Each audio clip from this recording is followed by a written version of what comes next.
Hi everyone, and welcome to the Book Refuge, and welcome to my final wrap-up of 2019. We have a long road ahead of us, so I'm not going to waste too much time. I read 26 books this month.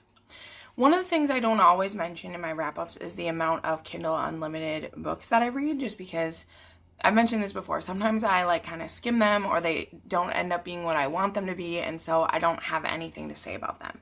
Well, this month there was a lot of them that I liked, so they're getting mentioned in this, because if it's a 3-star or above, I'll generally mention it, because a Kindle Unlimited is a service through Kindle, in case you didn't know, where you can get it from Amazon and get basically unlimited books. And for me, they generally tend to be romances, and I will just burn through a bunch of them. And this month, like I said, I had a lot of them that were 4-star or above, and so I wanted to put them in here, and that ends up being 26 books.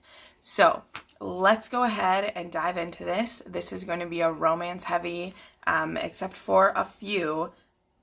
Almost everything is romance, because that's just what I was feeling. There was just this thing where it's cozy and I want to read a fun, sexy story. So let's dive into this, starting with one that is not a romance, and that is my only DNF for the month, and that was Foundry Side by Robert Jackson Bennett. Now, I was not disliking this book in any capacity, and I will almost definitely be picking it back up closer to when the next book comes out. I was reading this book with Murphy's Book Club, and I just was not feeling it, and so I'm about halfway through it, and I'm just not into it right now, and I had so many other wonderful books I wanted to read this month, and I just had to set it aside.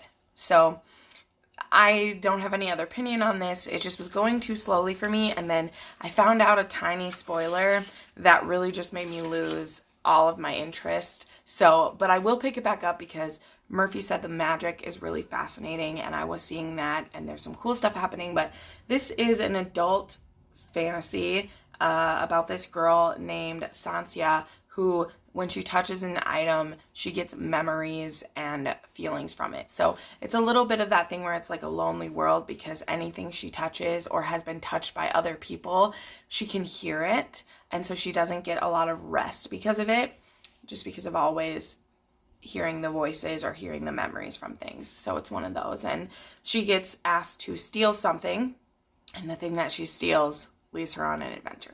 But so it is interesting, but I just didn't really get, it was taking me too long to read, and so I was like, I'll get back to it later. Next, I finally finished Lord of Chaos by Robert Jordan. It took a lot of pressuring myself into reading it, and I really don't like when that happens. I just feel like we hit the slog early, and I even had to resort to using some chapter summaries in certain places. There's this one wiki page that has very detailed notes about everything that's happening and what stuff that's happening is going to be important for you.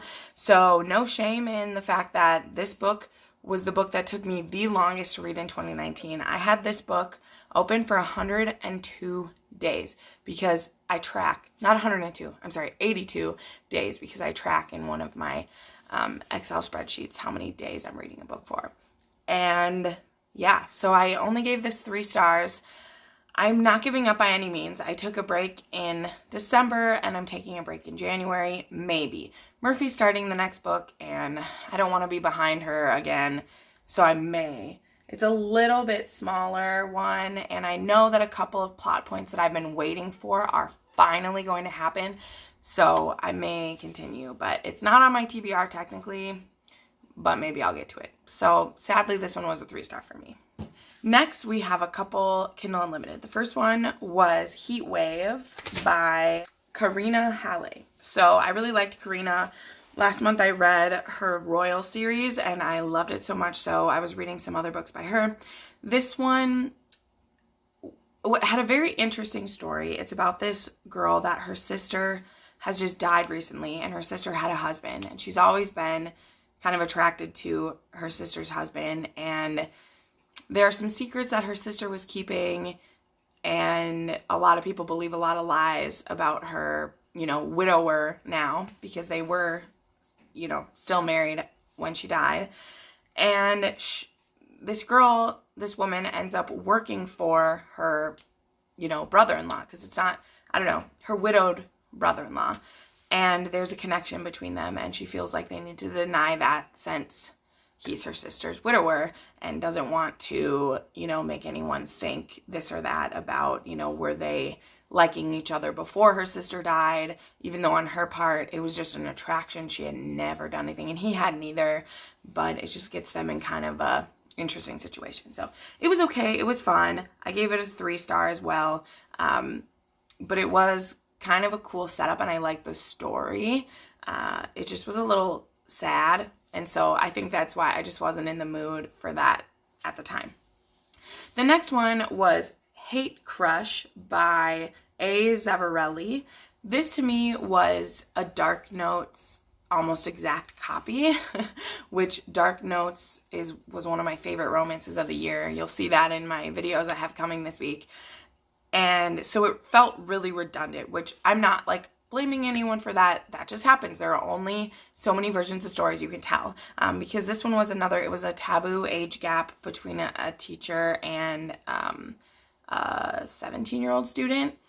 And it's like a dom-sub relationship. It's there was a lot of chemistry. It was kind of fun, but it also, which I didn't think, it was darker in certain ways than Dark Notes was. But there was a lot about Dark Notes that, for me, I felt there was a purpose for all the things that were happening. And so even though it was taboo, there are, you know, there were reasons, there were things that Ivory was going through that she needed someone like Emery to help her with. And in this one, I don't really feel like that was the case. And I couldn't help but comparing the two, because I only read Dark Notes like a month and a half ago, and then I read Hate Crush, and it was just too alike for me. So that one was just a 3.5. Next, I read The Soldier by Grace Burrows. Now, if you've been watching me for a while, you know that The Heir, the book before this, was one of my favorites. And there were still parts of this that I loved so much. So this one is about the bastard oldest son of the family, and his name is Devlin. And the father of Devlin, who when he was younger was, you know, a vagabond and, you know, got a couple ladies pregnant that he shouldn't have, but he loves his son. Like, to him, it doesn't matter that his son is a bastard. It just means he can't leave his estate to him, but he still loves him the way he loves them all. And he actually got to raise his son, because when he was 5 years old, the mother knew that it was best if he grew up with his father. And by then, his father was with his wife and was loving her, and that wife, the mother, who they call Her Grace all the time, everyone calls her Her Grace, she was such a kind woman that she didn't hold it against her husband the way some other women might have, and actually took in this bastard son of her husband. And I think that's great. And it's great too, because we do live in modern times, and situations like that happen all the time, and you don't hold it against the kid, which is a trope that you see sometimes, like the stepmother holding it against the kid. And Devlin loved Her Grace just like his mother, but he holds a lot of anger against his mother for not coming to see him or love him. And the heroine of this story, her name is Emma. She is his new neighbor when he takes over his new estate, and he finds out that there's a bastard child of the previous owner who needs someone to take care of her. And Emma, who lives not far away, this is her little cousin, and so she wants to make sure that Devlin is going to take care of her, which he does immediately, just scoops up this little girl and gives her the world, basically. But there is a lot of things that they're dealing with. Devlin is dealing with some PTSD, and Emma is dealing with a whole other set of problems. So that's probably enough explanation of this. I talked about this book quite in depth in my vlogs, like the first week of December when I was reading it. And the reason it got 4 stars was basically because of Emma. She was really frustrating to me, which was the same thing that happened in The Heir. Like, these heroes are fantastic, and the heroines just, like, don't quite hit the mark for me. But the stuff spoken about in here about what makes a parent, why parents do some of the things that they do, you know, how they are trying to be selfless and put their children in front of them, was very powerful, and I really, really love that. I love whenever a story goes into parenting, and we'll talk about another one of those shortly. But I did really like this. It just didn't have the same spark as The Heir did. And both The Heir and The Soldier, they're very contemplative historical romances. Like, they're not the same as Tessa Dare or Lisa Kleypas, who I also read books by this month. This one is trying to teach you something and walk you through something. So just know, this one's not a fun and sexy romp the way the cover makes you. This is like, we have stuff to chew on and think about. And I think that's why it took me, you know, both The Heir and The Soldier took me a little bit to read, whereas a Tessa Dare book I can read in 2 hours because it's just like watching a sitcom. And this was, I need to process what I read. So it is very good. And talking about it, maybe it is a little bit of a higher than a 4. I just didn't have the same like connection to it that I expect from a historical romance. But I think this was just trying to do something different. So I would say that, like, maybe in hindsight, I'd bump it up to like a 4.5. It was just, Emma bugged me a lot. Next, I'll talk about When the Scot Ties the Knot by Tessa Dare, which is also a 4-star. This one is really fun. This is about Maddie, who in the Castles Ever After series, this is book 3, all these women have been given a castle because of this like eccentric old earl who like left these different women a castle and land. And this character, Maddie, she had made up this Scottish Highlander who she was writing letters to. And so she would write these letters to this Captain Logan Mackenzie. And there's a real Captain Logan Mackenzie. So when she had made him up so that she didn't have to find a husband because she said she was in love with this. And then when she was 18, she sadly killed him off. And she killed him off so that she didn't actually have to produce him. Well, all of her letters actually went to him. And when the war is over, him and his men come home, and the English have just taken all of their lands. And so they fought in the war for them, and they come back and they have nothing. So Logan decides to blackmail Maddie. And so he has all of her letters, and he comes and says, if you don't actually marry me and give me this land and let me be your husband, then I'm going to tell everyone that you made it up and you're going to get in trouble. And it's a really ridiculous premise, but it was really fun. Also, there was so many Outlander connections, like names being the same, the way things are done being the same. They even quote the blood of my blood and bone of my bone, which I know are also Scottish traditions. Like, that's where they came from for Outlander, which is very distracting because I am reading Outlander books right now. And it was just weird because a lot of this stuff was almost word for word. And so it was just distracting for me. So I think if you have never read Outlander, you would read this and have a lot of fun with it. But for me, it just didn't quite hit the mark, and I can't deny myself that. So still super fun, still really funny. The situation has a lot of layers to it, and it was really great. So this was still a 4-star, but it feels weird giving Tessa Dare a 4-star. Like, I feel like I'm gonna get in trouble, but that's how it is. I read Marriage for One by Ella Mays.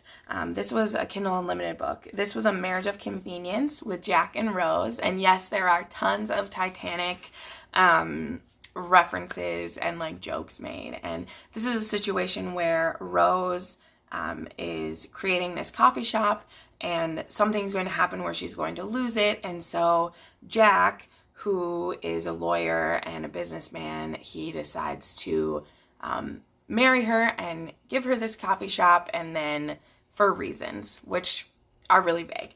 This was a slow burn, everybody. Such a slow burn that it was driving me crazy, but it was really exciting and it was fun. And Jack is the like grumpy, he's not a jackass, but he's really grumpy and has set in his ways. And so having a wife is just not what he was expecting. And of course their like chemistry grows, and he just does, he's a really like, I have some friends in my life who acts of service is like their love language, and I definitely think that's Jack's, because he just showing his first just showing his commitment to this fake marriage. He is like always helping her and doing what he can for her, and then in return she's like going to work events with him, and so he gets to like dress her up in pretty things and like bring her to them and everything, and it was really fun. It's just, honestly, I'm taking off a star because I was getting so frustrated with like unfulfilled desire while I was reading this book, and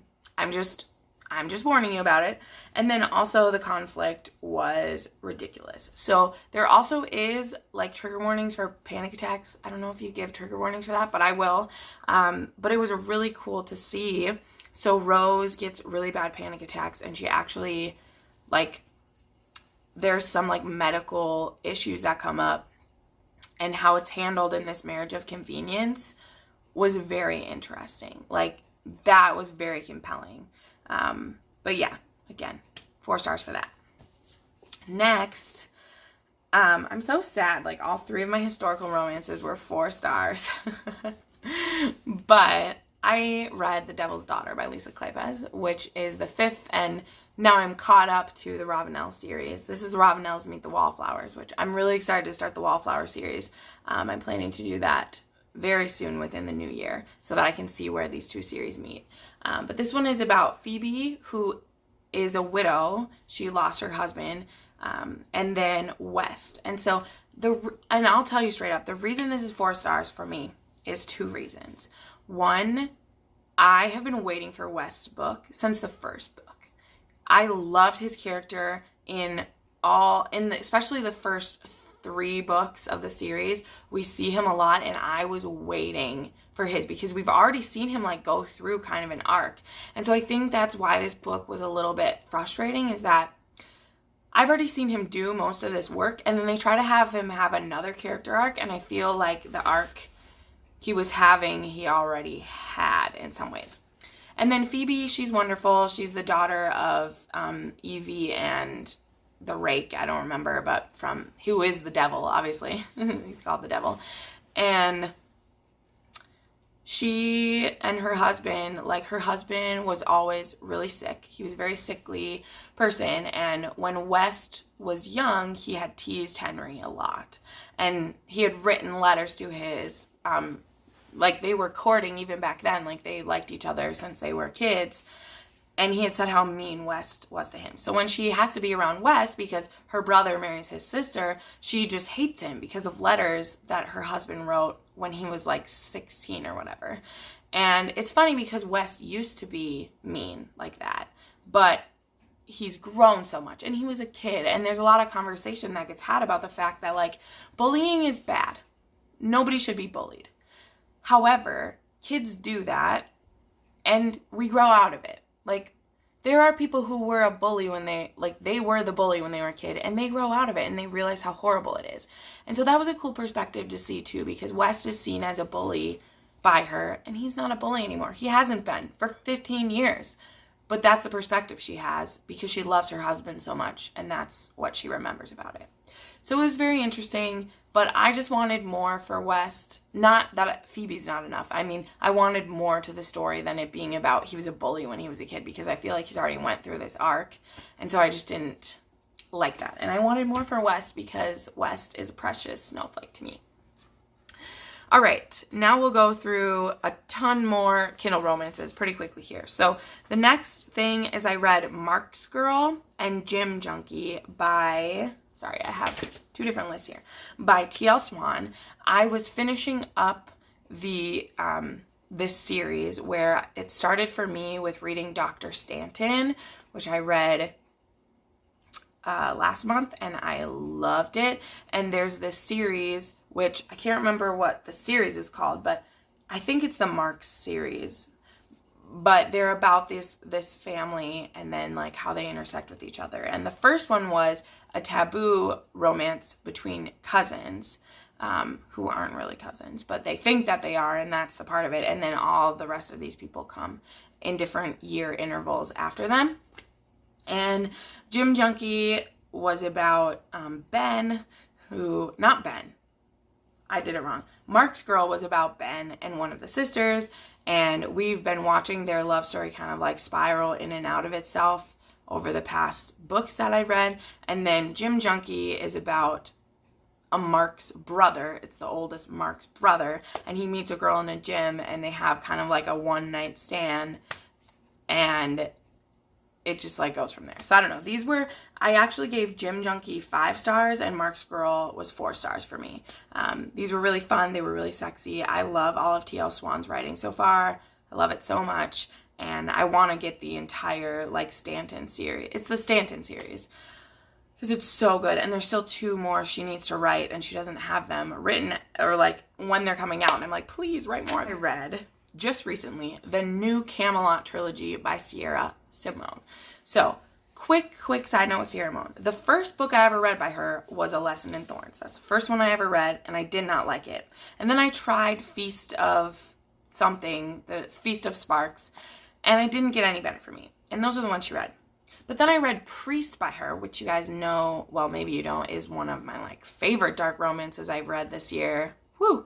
And I was like, ooh, well, now I'm torn. So I went and I've been reading her backlog, and the new Camelot Trilogy is a retelling of King Arthur, and it is about a polygamous relationship, and it is amazing. So it starts with, it's American Queen, and then it's American Prince, and then American King, and it is about these 3 people who the young woman, she meets the man who's going to, so she's the granddaughter of a president, and then she meets the man who's running for president now, and they have a thing, and then they don't see each other for 5 years, and then they have another thing, and then she meets his best friend, and they don't know that they know each other because it's been a few years, and then they have a thing, and so both the president and his vice president like the same woman, and it goes from there. That's all I'll say. But it was really good. This was a 4-star one for me. Just wow. Yeah. So, and this one's kind of like a dom with 2 subs, because the president is the sub, and then his vice president, they've been kind of in a relationship for a long time, but the vice president, like literally the president asked him to marry him like 3 different times. So they're both bisexual, and they've been in this relationship with each other, but he won't make it public because he's afraid that the president won't get reelected, or there'll be other drama, and he's just not sure if he wants to be married to him. And then when we meet the woman, he falls in love with her, and they get married, and it's how, if there will be the 3 of them, or if they won't, or if careers are more important than this relationship, or if they can make it work at all. And it was fascinating, and I read that whole trilogy in like 2 days. It was amazing. Then I read this series, which I don't know what the name of the series is, but the first one is Where You Can Find Me, and then it's Deny Me, and then Imagine Me. And these are all by Fiona Cole. And so my favorite one of the series was the first one, but I didn't read that one first. So these are about siblings, and then one of them, Imagine Me, which is the first one I read, is an age gap, because I was looking up age gap novels, and this is about a girl and her brother's best friend, so it's a brother's best friend romance, and it was really great. And in that series, the brother was already married, and then I realized there was ones about all of these. So anyway, Deny Me was 4 stars for me, and Imagine Me was 4.5 stars for me, and Where You Can Find Me was 4.5 stars as well. And there's a trigger warning for Where You Can Find Me for assault, like assault. And it was wow. Like, the story was so amazing though. It started off so fun. Like, I had no idea where this was going, because I already knew this couple was together because I'd read the other one, and they actually meet at a bar and have like a fling in the bathroom.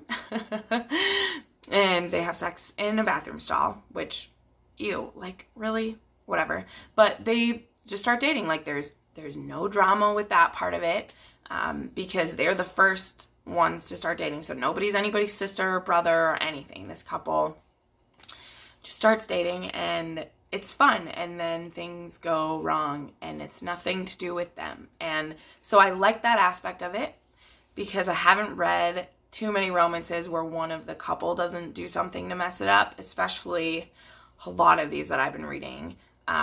You know, it's always some inner conflict with them. And so it was so like fun in the beginning to be reading about this couple who they just meet and they hook up and they're like, let's date. And there's nothing in their way until the assault happens, which is pretty intense. So this series was also really fun, really quick. I really like Fiona Cole. I'm keeping my eye out for a few more of hers. Then I read, oh, and these are 5-star, so we're moving on to my 5-star.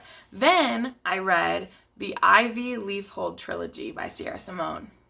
Oh my gosh, guys, holy Moses. So these are 3 of them, and I think it's The Awakening of Ivy Leafhold, The Punishment of Ivy Leafhold, and The Training of Ivy Leafhold. I don't know, whatever, but they are BDSM books, which is a reimagining of Jane Eyre and Mr. Rochester. And holy crap balls, guys. Like, so yeah, this is a Sierra Simone as well. Like I said, I was trying to read through her backlog and it's bonkers. And it was amazing. So Ivy has to move in with her brother-in-law, who's Mr. I think Markham is the name he goes by. In my head, I just keep calling him Rochester, so I don't remember. But he was married to her sister, and her sister recently died. And now she doesn't have anywhere to go. So he says she can come and stay with him. And there is no child for her to take of. This isn't the governess part that is being retold. Like, she just needs a place to stay. And she comes there, and it's kind of dark and spooky a little bit. And Mr. Markham is sexy and enticing. And they keep having these, like, will they, won't they moments where she's like, I have nothing to lose. Like, we can have a relationship any kind you want. And he's like, no, I don't want to ruin you. I don't want to do all these things. And she's like, I am ruined. Like, I have no money. I have no place to go. You're the only one who can take care of me. I'm fine with whatever. And he's trying to be honorable. And then he's really not anymore. And this is also a bit of a, like, dom sub relationship. I almost hate saying that because it gets such a negative connotation. And honestly, I'm really discovering there's, like, more to that, especially in romance, than we're, like, led to believe. Especially if 50 Shades of Grey is your only imagining of it. Because this series, guys, 5 stars, would recommend if those things tick your boxes. But Jane Eyre, sexy times, basically. You all know you want it. It's great. Then I read the Cloverleaf Farm series by, her name's hard to say, let me find it. Cloverleaf Farms is Melanie Harlow. Oh my balls. So good. So this trilogy, it's not a trilogy because I think there's going to be another one still, is Irresistible is my favorite one. That one is 5 stars. And then there is, like, literally I can't remember the other 2's names right now because I just wrote the Cloverleaf Farms trilogy. But this one is about sisters. The first one is an age gap. So good. And it's about the youngest daughter. But she's the youngest, but she's 26. And she had a heart transplant when she was a kid. And so her family has kind of kept her in a bubble. And the accountant for her family's, it's a farm and hotel and, like, not a resort, but like a B&B kind of situation. And the accountant for the resort is a single dad who's just recently divorced, and he has 3 kids, starting with the oldest is 11, and then it goes down from there. And he's 10 years older than her, so it's not even a huge age gap, but I feel like it's more of an age gap of, like, experience-wise, and that's where he feels like it's an issue because he just feels like he has all this baggage that he'd be bringing to a relationship. And also, he wants his girls to feel very important, so he doesn't want them to feel like he's trying to replace their mom or any of that stuff getting in the way. But, like, the girl doesn't care at all. Like, she thinks he's sexy. She thinks he's great. She loves his girls. She has babysat them at different times. So it's a little bit of that daddy and babysitter situation too. And it was so fun. And so this is one where, like, the conflict is annoying, but also believable because I understand his reservations as a father, and after being, like, heartbroken in his marriage and, you know, she might want kids or want more to happen, and he already has 3 and doesn't want, you know, to promise that he'd be willing to give more kids. And so it was so good. I had such a fun time. Irresistible, I'm definitely going to purchase a copy of that one.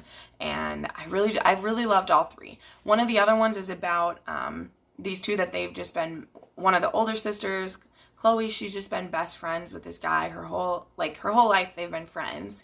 And she's been living in Chicago, and then her boyfriend breaks up with her, and so she decides to come home to stay. And he is the town sheriff, and so sexy sheriff, and so they end up in kind of like a friends with benefits situation, and she wants to make it more serious, and he has a brother who has a disability, and his previous girlfriend left him because he spent so much time with his family, which sounds shitty, but I actually know people in my life who they've had people break up with them because they like spending so much time with their family. It's just hard for some people to accept, and if they don't fully click with your family, well, then you shouldn't be with them anyway. But it was very good.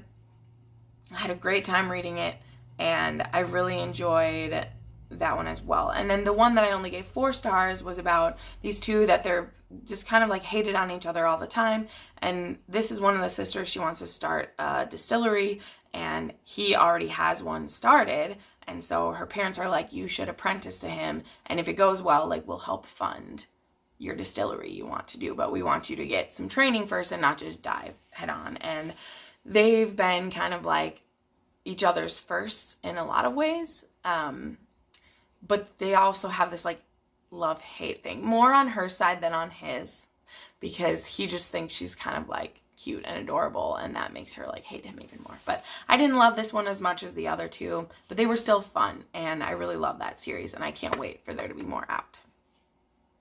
All right, we're into my top 4 books, and I'm so excited about these.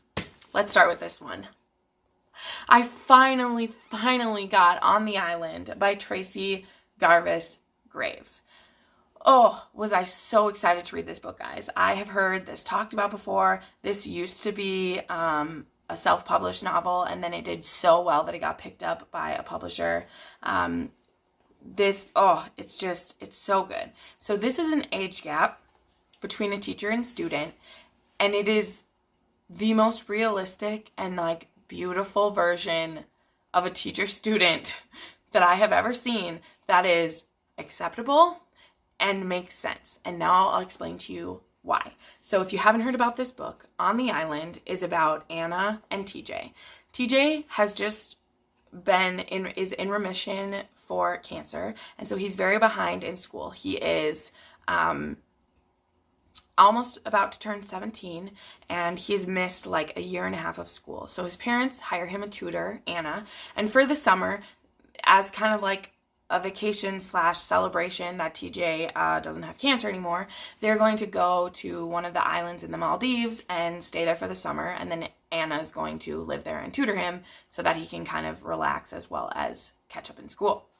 Now, on the first page of this book where we start is that their pilot had a heart attack, and they go down, and there is like 50 of these small islands. They float for like a day, and then they land on this small island, and they're there for a long time. This book is not very big. I did not know how this would work, but it was amazing. It was obviously a very slow burn. It was a situation of, last man, last woman, but also the connection they built as they fight for survival over a very long period of time. There is no like immediate attraction that these two are trying to hide besides, TJ thinks she's pretty hot because he's a 16-year-old and she's a really beautiful 30-year-old woman. And nothing happens until it is legal, quote unquote legal for something, as well as,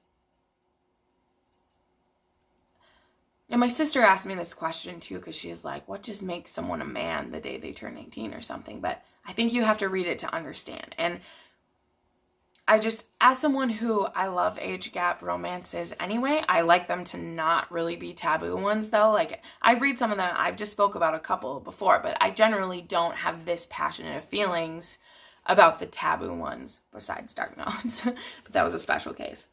However, this one, there's no crazy thing going on. There's no dom sub relationship where the sub really needs someone to do something, or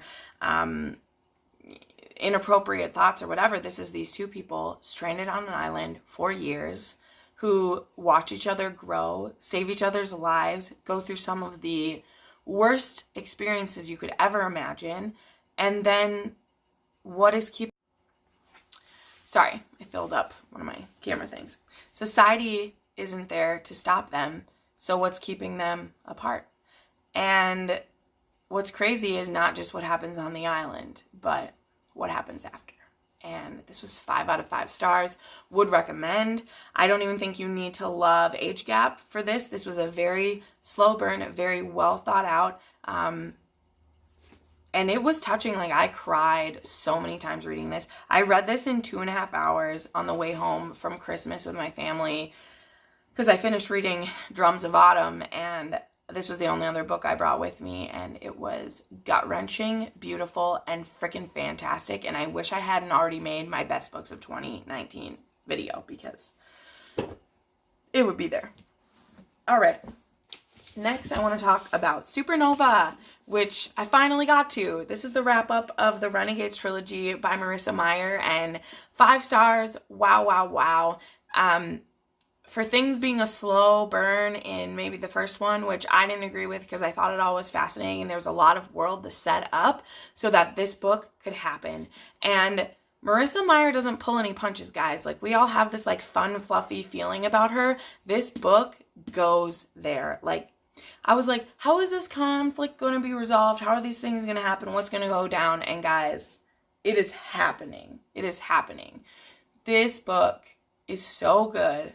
It was such a fun time. I listened to most of it, and then I've kind of like plowed through the end of it on my own because I just had to know what happened. And whew, after the cliffhanger that was the last book, this book takes off running, and it has been a ride. I just needed to make myself sit down and do it. But I did this weekend because I listened to it while I was traveling, and then I got home and just ate the rest of it up, and it is fantastic. So good. 5 stars. Loved it. All right, almost done. But we got to talk about a Diana Gabaldon, because I'm continuing my read through the Outlander series in preparation for season 5, but also because I just wanted to reread after it's been a couple years, and I have so many feelings about Outlander, and I've shared it with so many people. And I finished Drums of Autumn on Christmas Day. I took so many notes in this book, guys. I always do. But this one was my favorite before, and it still is. Whereas the other books, you know, I've shifted in one way or the other after reading it. This stayed right close to my heart. This book is about a lot of about parenting and about what makes a parent, about the choices we make affecting others, about what love is, and self-sacrifice, and forgiveness, and letting the dead rest. Oh, it hurts me, guys. It was so beautiful. It's so good. I can't say any more in like this one because I don't want to spoil stuff, but my spoiler review for this, of course, will be out next month. I know that's a ways away, but girl's got a plan, and I'm sticking to the plan. But also, I just need to be able to put my thoughts together better, because it's been 3 days since I finished it, and I still don't know how to handle it up here. Like, I don't know how to put it into words what this book makes me feel. So it's a 5+ star for me. And then the piece de resistance, just so good, was An Unkindness of Magicians by Kat Howard. This book is so hard to explain, but it's about magic in the real world. It's about really cruel, high-cost magic. It is brutal. It is painful. It is told with a dryness and almost an air of who cares kind of situation, but it is amazing. So we meet this girl named Sydney who is in the midst of trying out to represent a magic house in the next year's competition for who will rule the unseen world. And it's amazing. Like, I don't know how else to explain it. It's so good. There's a lot of perspectives in this. You jump around. It's a slowly unveiling canvas. Like, you're really, really up close to it, and you're slowly pulling back, trying to see the whole picture. Oh, the magic is so brutal. That's all that I can keep saying. This works as a standalone. There is a second book that is supposed to come out in June of next year, but in my opinion, this book stands alone. This is like just 350 pages of just, it's so good. It goes by so fast, but it answers most of its own questions. Like, that's the thing where I'm excited to read this next book, but I don't know why I need it, besides like that I want it, because this book encapsulates everyone. The next one is called A Sleight of Shadows, and after reading this book and understanding what shadows mean, I am very fascinated. But this was fabulous. I loved it so much. This was one of Murphy's favorite books last year, and she said not as many people loved it the way that she did, and so she was sad about that. And I was like, girl, I understand all the feels. I have all the feels with you. So this was our book that we read in my book club on not on Patreon. I don't have a Patreon, on Discord.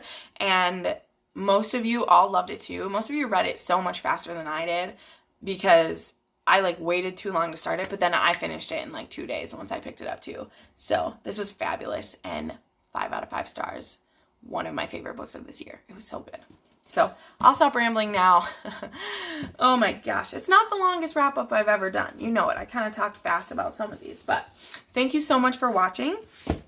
This video marks the beginning of a week solid of videos. There should be 6 videos going up over the next week about wrapping up 2019 and getting us into 2020. And I'm so excited to share it with you. I hope you just love it. Give this a thumbs up, and I would say I put up new videos every Monday, Thursday, and Saturday. That's when I put up videos, but this whole next week will be videos. So thank you so much for watching, and you have a wonderful